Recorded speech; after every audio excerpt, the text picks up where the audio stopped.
తెలంగాణ ప్రజలకు నమస్కారం. ఈరోజు మనం కౌటాల మండలం పార్డి గ్రామంలో ఉన్నాము. మరి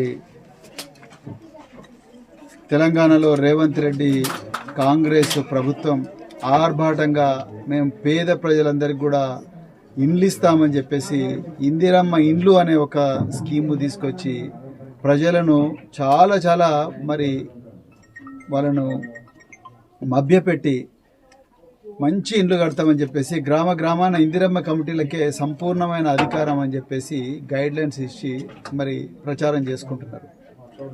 ఇలా ఈ పథకం ఎంత దయనీయమైన పరిస్థితుల్లో లోపభూయిష్టంగా ఉందంటే ఇలా మేము ఉదాహరణకు మేము ఈ దుర్గం దయానంద్ అనే ఒక వ్యక్తి దగ్గరికి నేను రావడం జరిగింది. ఈ పార్టీ గ్రామంలో అర్హులైన వాళ్ళకి ఎవ్వరికి కూడా సరిగా ఇండ్లు ఇవ్వలేదు. ఈ ఇందిరమ్మ కమిటీ ఏదైతే ఉన్నదో ఆ ఇందిరమ్మ కమిటీ వీళ్ళకి వచ్చింది లేదు, వీళ్ళ పరిస్థితులు మరి అధ్యయనం చేసింది లేదు. ఎక్కడో వాళ్ళ దగ్గర కూర్చున్నారు. కాంగ్రెస్ కార్యకర్తలకే మొత్తం కూడా రికమెండ్ చేసిండ్రు. ఇప్పుడు మనం ఈ దయానంద్ వాళ్ళ ఇంట్లో ఉంటున్నాం. మరి ఈ దయానంద్ 10 సార్లు గ్రామ సర్పంచ్ దగ్గరికి పోయిండు, అదేవిధంగా పంచాయతీ సెక్రటరీ దగ్గరికి పోయిండు. చెప్పని నాదుడు లేడు, కానీ ఎవ్వరు కూడా ఈయనకి ఇల్లు ఇవ్వలేదు. మరి ఇందిరమ్మ కమిటీ ఎవరి కోసం? కాంగ్రెస్ వాళ్ళకు ఇండ్లు ఇవ్వడానికి కోసం ఉన్నారా? లేకపోతే స్లాబులు వేసుకొని మంచిగా పెద్ద బంగళాలు ఉంటున్న వాళ్ళకు ఇంకొక 3-4 లక్షలు ఎక్స్ట్రా ఇచ్చి ఇంకా మంచిగా కట్టుకోండిరా బాబు అని చెప్పేసి వాళ్ళకి ఇస్తున్నారు.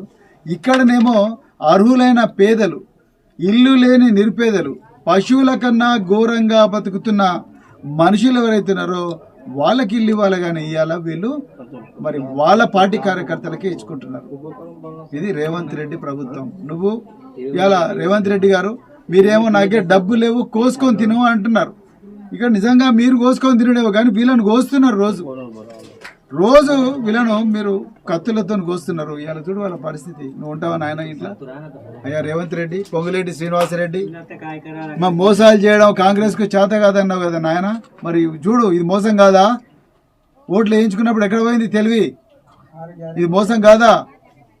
ఇవాళ మేము మళ్ళీ డిమాండ్ చేస్తున్నాం. ఇందిరమ్మ కమిటీలలో ఏవైతే రికమెండ్ చేసిండ్రో వాటన్నిటిని కూడా జిల్లా కలెక్టర్లు, అదేవిధంగా చీఫ్ సెక్రటరీ, అదేవిధంగా మరి గృహ నిర్మాణ శాఖ వాళ్ళు పునఃసమీక్షించాలి.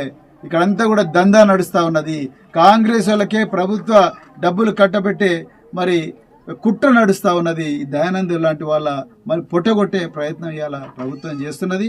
ఇట్లా పార్టీ గ్రామంలోని పరిస్థితి ఉందంటే ఇంకా మరి మిగతా గ్రామాల్లో ఎట్లుంటుందో మీరు అర్థం చేసుకోండి. అందుకొరకే ఇవాళ మళ్ళీ ఒకసారి నేను అధికారులను, మరి ముఖ్యంగా జిల్లా కలెక్టర్ గారిని వీళ్ళందరినీ కూడా రిక్వెస్ట్ చేస్తున్నా, దయచేసి ఈ 100 అర్హులకు ఇల్లు ఇవ్వండి. అంతే తప్ప పేద మరి ఎవరైతే డబ్బున్నోళ్ళో, లేకపోతే పార్టీకి దగ్గర ఉన్నారనో, పార్టీ కార్యకర్తలనో, లేకపోతే పార్టీ కోసం ఆ ఖర్చు పెట్టుకుని ఈ ఖర్చు పెట్టుకుని చేస్తే మాత్రం ప్రజల సొమ్మును మరి పూర్తిగా దోపిడీ చేసినట్టు అవుతుందని చెప్తూ మరొకసారి అందరికి కూడా జై తెలంగాణ.